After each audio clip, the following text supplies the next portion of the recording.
Hey guys, I'm back once again for a semi-quick talking head episode. But it's gonna be the foundation for something that I'm gonna be talking about on the video that I already recorded.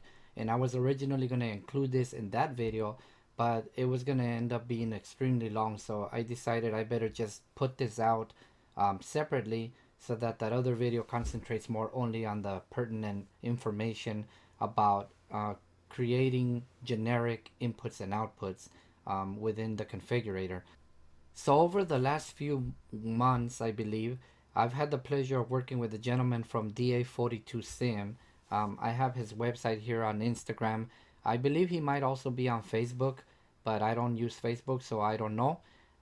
But basically, the whole purpose of this project is he's basically converting this simulator, which is a real DA42 simulator, to work with X-Plane, and I believe he's using MobiFlight, Air Manager, and SimVimX, to wire everything together. He has three projectors, and it's a full 180-degree wraparound, uh, projection system. So if you guys are interested in seeing his pictures and everything, it's a pretty damn interesting, uh, setup that he has right here. And I mean, he's wired everything, with I guess with SimVimX, and like I said, MobiFlight, and a little bit with Air Manager, depending on, I guess, the parts of it. But this looks extremely complex, and I've told him, that I am totally amazed, that he's gotten all this to work with X-Plane. All he needed to do was a couple more things, that he needed help with.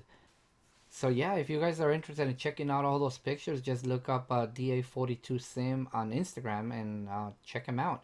But basically, the whole purpose of this is to say that, we had already gone over his setup because he had almost everything working except for a couple of things.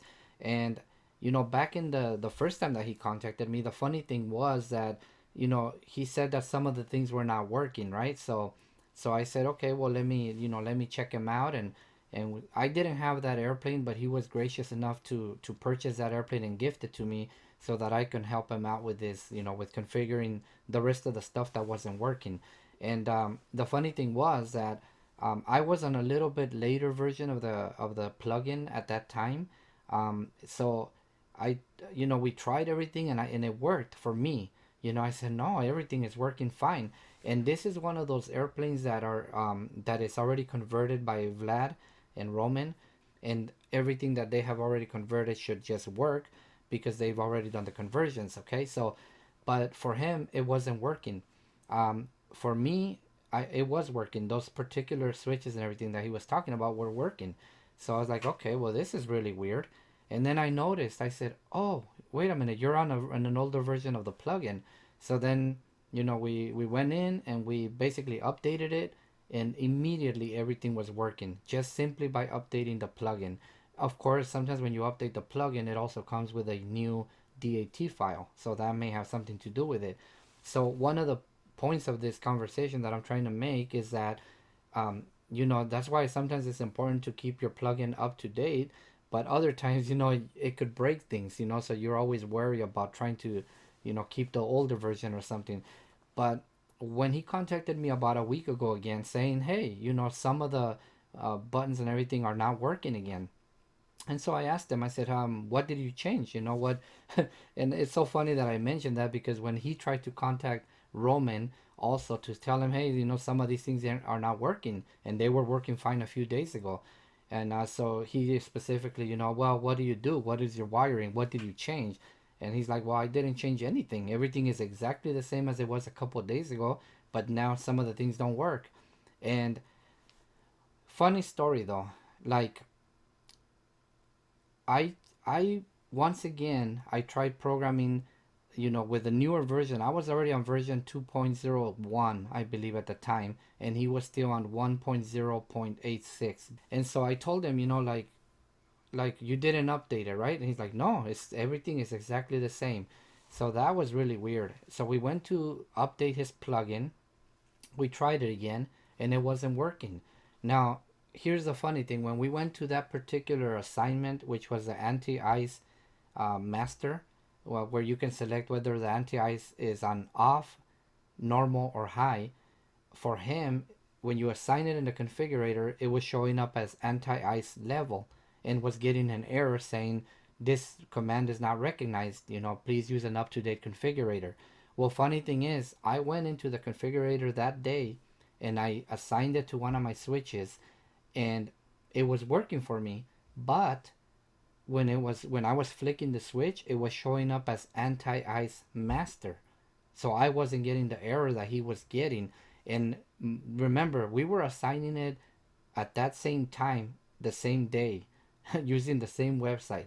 So I don't know why with him it was showing up as anti-ice level, and with me it was also showing anti-ice level, but when I put it into my data file, it was showing up as anti-ice master. We actually had to go in there and assign or change and convert those particular switches, two switches and three LEDs that are also related with the anti-ice system, because they just were not working. Even after he got the updated RSC Plains DAT file, and after he got the updated plugin, and after he updated the SymVimX DAT file. So I just don't know. I don't know how to explain what was going on, but that just goes to show you that sometimes you have to still go in there and do what you got to do in order to make things work. Which is my point of all this, is that I am so glad once again that we are able to change every single parameter now, because if it wasn't for that, then he would have just been out of luck and he would have had to wait until it gets fixed. And we all know that sometimes Vlad and Roman are very busy, so they might not even respond to you, for a week or two or whatever, and if you want to fly and you want to use your stuff and everything, yeah, it's not the end of the world if a couple of buttons don't work, but it just feels better to have everything working, right? So that's what I had to say about that. So I'm gonna go ahead and put this video out, and then I'm gonna edit that other video. I'll take out the parts where I was talking about this, and then it'll hopefully be a shorter, more. It's still gonna be a long video, but it'll be a little bit more concise, just talking about the generic inputs and outputs. All right. So I'll see you guys soon on the next one.